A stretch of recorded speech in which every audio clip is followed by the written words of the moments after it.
3 ans de prison, dont un ferme, la peine à laquelle une jeune conductrice a été condamnée pour avoir tué en septembre dernier un motard sur l'autoroute A31 dans l'est de la France, alors qu'elle envoyait des SMS. Une condamnation pour rappeler les dangers du portable au volant. David Segal, Christophe Huette et Jérémy Moreau.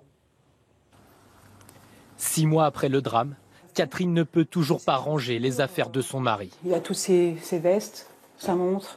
Enfin, tout est encore dans l'armoire. Je ne peux pas balayer 18 ans de vie commune, vous comprenez? Une histoire interrompue le 24 septembre dernier. David Rodriguez rentre d'un rassemblement de motards. Vers 1h30 du matin, il est percuté par une voiture sur cette autoroute. La conductrice ne l'a pas vu. Elle écrivait un SMS au même moment. La jeune fille de 19 ans appelle les secours, mais David meurt sur le coup. La première chose que je me suis dit, c'est un accident.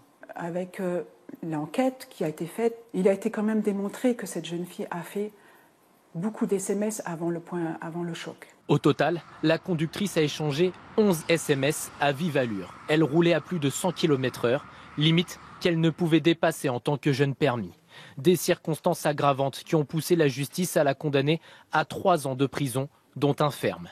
Le temps était clair, il n'y avait pas de brouillard, il n'y avait pas de pluie, il y avait toutes les conditions pour avoir une visibilité parfaite, mais le téléphone a perturbé, et grandement perturbé, la vigilance au volant. Le téléphone au volant multiplie par 3 le risque d'accident.